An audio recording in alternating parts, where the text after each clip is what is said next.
Prime Minister Abiy Ahmed has said that his military has defeated local forces in the western region of Tigray, even as the rights group Amnesty International has said that scores and possibly hundreds of civilians were stabbed and hacked to death in the region. Now, this comes after a week of fighting which raised fears of a civil war in the East African country. Airstrikes and ground combat operations have allegedly killed hundreds, and refugees have been flooding into the neighboring country of Sudan. But while the Prime Minister claims that the army is providing assistance to the people, independent verification of this has not been possible. Communication stands disrupted, transport services blocked, and media operations have been banned. This conflict has raised question marks over the credentials of the Ethiopian Prime Minister Abiy Ahmed, Africa's youngest leader and winner of the Nobel Peace Prize in 2019. After taking over in 2018, Abiy Ahmed had introduced massive liberating reforms in Ethiopia and resolved a 20-year-old border conflict with the neighboring country of Eritrea.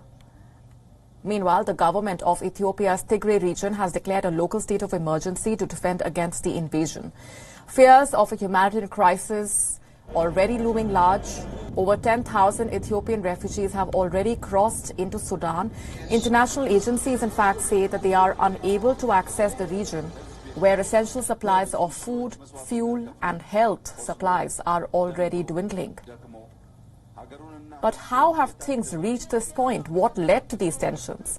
The starting point of this conflict is thought to be the election held in Tigray in September, when the Tigray People's Liberation Front, once a dominant political party in Ethiopia, held a regional election against the wishes of the federal government. Each side, however, now regards the other as illegal and blames each other for starting that fight. Regional leaders in Tigray say they are willing to defend the region. It is up to Abiy Ahmed to talk to the opposition leaders and once again bring peace to the region.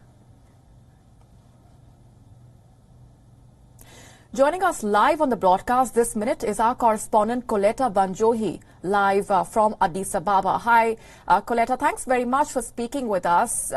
Begin by elaborating for us what we know so far with regard to the situation on the ground. While the Prime Minister claims that assistance is being provided and there has been an end to that conflict, Amnesty International saying that scores and perhaps hundreds of people have been hacked to death.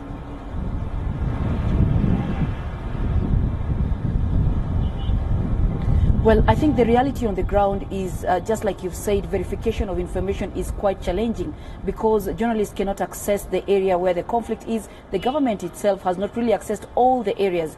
I mean, we are expecting that the government, once it announces that it is in the capital city or the capital of the area called Mekele, then that's what people would say it has really accessed up to the core of the area. So far it has not reached Mekele. It has not even, annexed other areas within the Tigray region, just the western region that the Prime Minister has said, and mainly because the government has admitted that communication channels are being controlled by the leadership in the north. So the government is yet to get hold of the communication channels, and also the airspace is not very safe because the region in the north banned or closed the airspace before the Civil Aviation Authority said it was closed. So there is a challenge there, and in a situation whereby the government forces or the government media has not even given any videos or any information from the region of the intensive region of fighting, then that tells us that still there is a lot to do in terms of access. So, but where we stand now within the capital, Addis Ababa, there are arrests that are going on. The government is targeting people that it says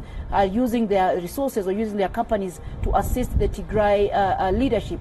So there is tension. People who are from that region are feeling a bit tense. And now, just recently, the African Union has fired the head of security, who is from the Tigray region, and because the Ministry of Defense sent a communique to the or a request to the African Union requesting that they terminate his contract immediately because he is disloyal. So there is a lot of tension, but verification of information is really, really a challenge. Right. We understand the election held in September in the Tigray region triggered these tensions, and that's how things have reached this point. Can you elaborate for us what we know so far with regard to what has actually led to the escalation and tensions?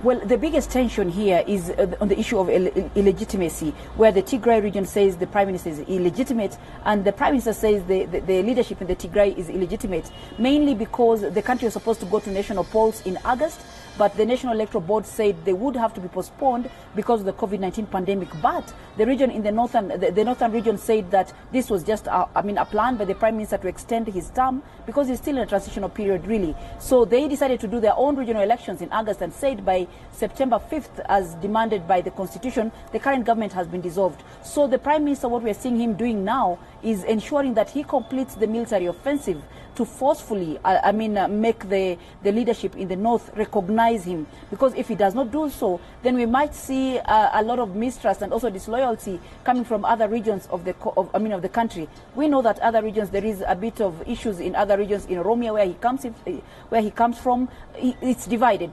Some people don't look at him as really legitimate and all that. So he needs to finish this operation to bring to the knees, if I may use those words, the leadership in the north, so that the whole country can bow down, can really respect him. Coletta Vanjohi, thanks very much for getting